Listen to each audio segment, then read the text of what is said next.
This is a beautiful text that comes from the Sulam, Rabbi Yehuda Leib Ashlag, who was a Kabbalist of the turn of the century. No, not turn of the century. He actually escaped Poland before it was on fire. And this, believe it or not, folks, is the tikkun of the world. This explains the Palestinian problem. This explains ISIS. This explains Syria. Is this Yep. same thing? Yep. Same thing. Yep. This is it. I'm bringing you the bomb. I didn't want to bring it so early in the class, but I do like to cut to the chase. I think everybody has one. Everybody has? This is a book called The Shadow of the Ladder. This is a translation of his works. So, we're going to read this together. Are you ready? Okay? You know, there was, I think the Ger Rebbe once said, Chaval, Chaval, Chaval, such a pity that tshuva is wasted on the non-religious. Okay? Because really, this piece is for the religious more. Okay?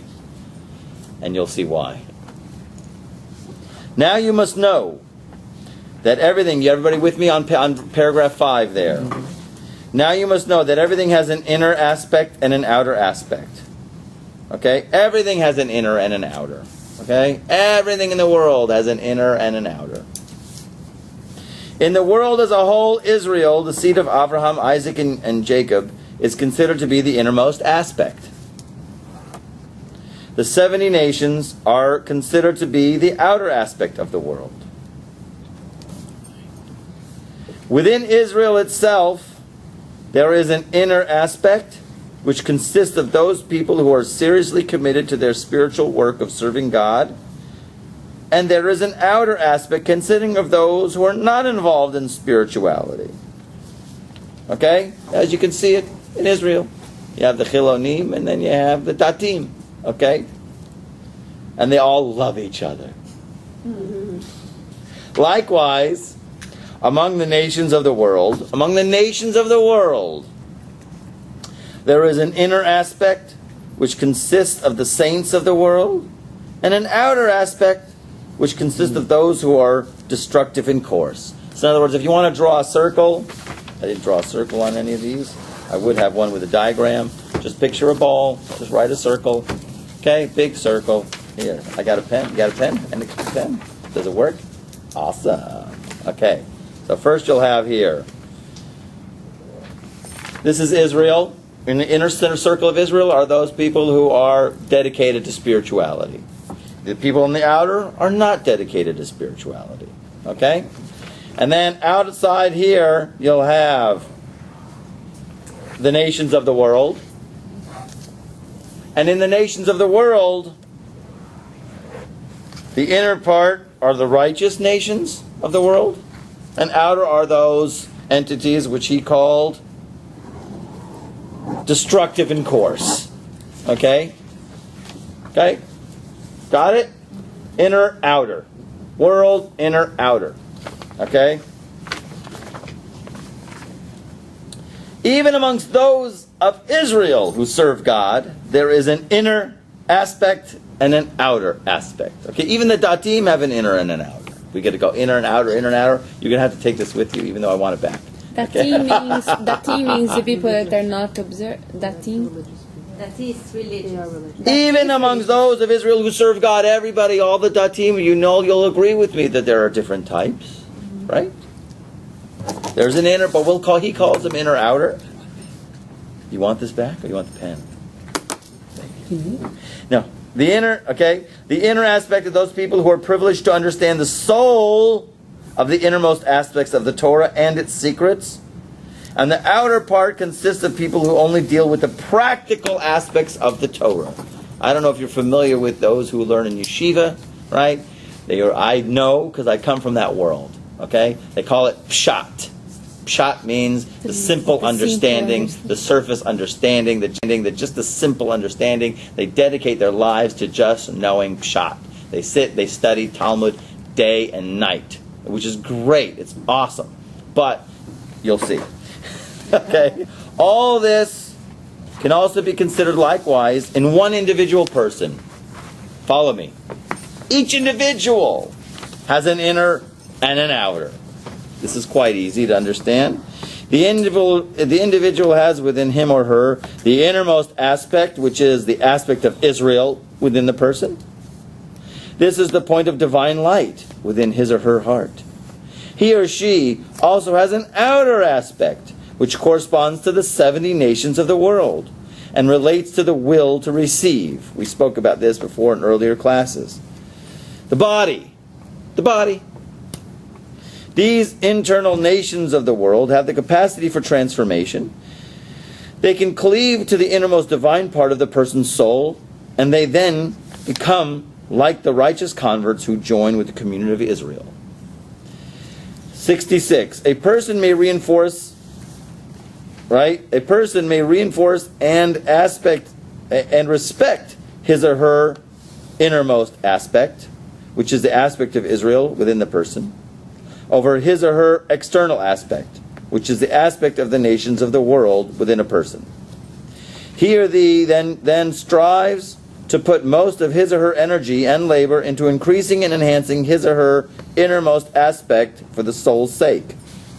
To those aspects of himself or herself, which correspond to the internal nations of the world within that person, he or she gives only the minimum required.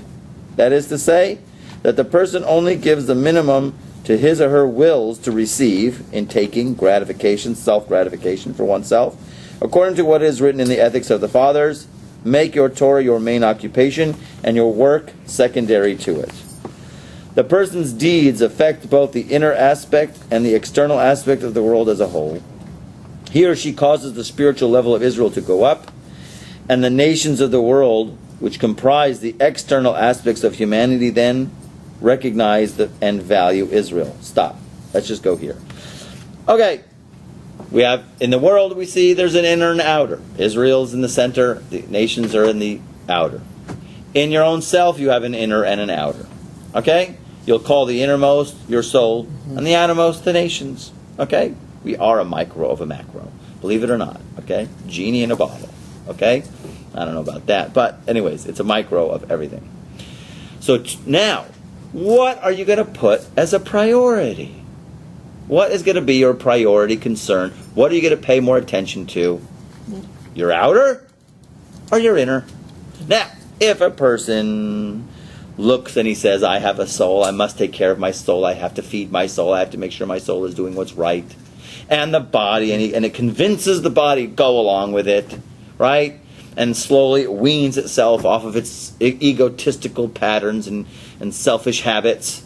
Then what happens? Okay? Obviously what happens? The spiritual level of Israel within the person go up. And then the body will respond in kind and say, yeah, we like to support. We like to support the soul. Okay? But then we're going to see what happens the opposite. And this is the problems of the world.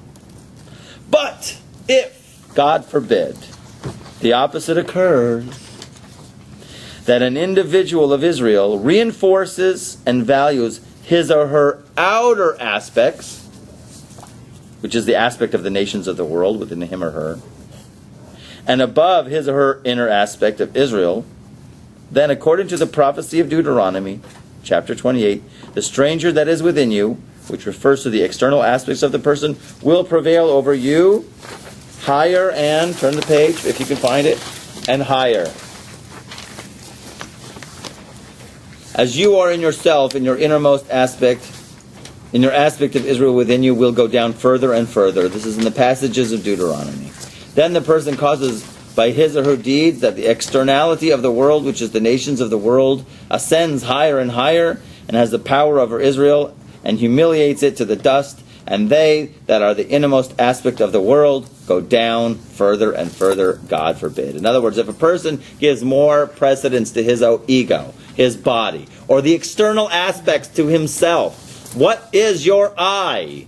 What is your I? You can say, I am a banker. I am a whatever. You know? It's not you. It's not what you are. We don't know who you are. You have to get to your I-in before you get to your I.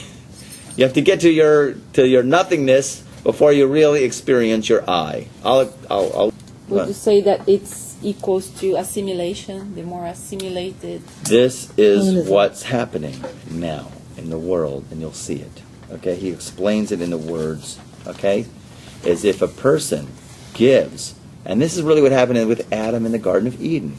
Okay, he had the choice. You're either going to go soul or you go body. And he says, well, let's get body to be over soul, and then I'll have the soul overcome the body and overpower it. Didn't work. Once he made that decision, booyah. Okay, it made us become the entities that we are now, physical entities. They were very spiritual, right, entities. He gave precedence over his body, over his soul.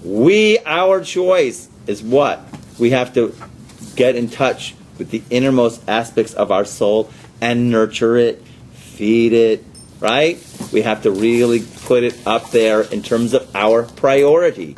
What happens if we don't? What happens if we put our ego in front of that? Then what happens? Right? Then our body looks at our soul as, well, I go to Shabbos once a week. Right? I'll go to shul once a month, once a year. Right? And then we see a huge amount of assimilation where you'll see Jewish people who don't even know they have a soul. Right? And it's unbelievable. And don't care about their soul. It's like they have a starving tzaddik guest in their house that they don't feed. Because they don't care. Cute. Okay? Imagine a starving tzaddik, I guess, he's sitting in the corner and you just don't even ignore him. You're watching TV, you're switching stations, smoking your cigarette, drinking your whiskey. You ignore him, he's starving away. Right? I have a political question. And he maybe will say, maybe a cup of coffee. Or whatever, Okay, but this has reverberatory effect in the world. You're going to see. It's huge. It's huge, okay? Do not be surprised by the fact that an individual person, through his or her deeds, can cause an elevation or degradation of the whole world. It's energy. There is an unalterable law that the macrocosm, the totality, and the microcosm of the individual are as like to each other as two drops of water. The same procedures that occur with respect to the macrocosm occur with regard to the individual and vice versa. Furthermore, it is the individual components themselves which make up the macrocosm, and thus the macrocosm is only revealed through the manifestation of its individual components according to their measure and their quality. So, certainly, the act of a single person, according to his or her capacity, may lower or elevate humanity as a whole. Booyah! You are responsible. You probably regret that you came to this class.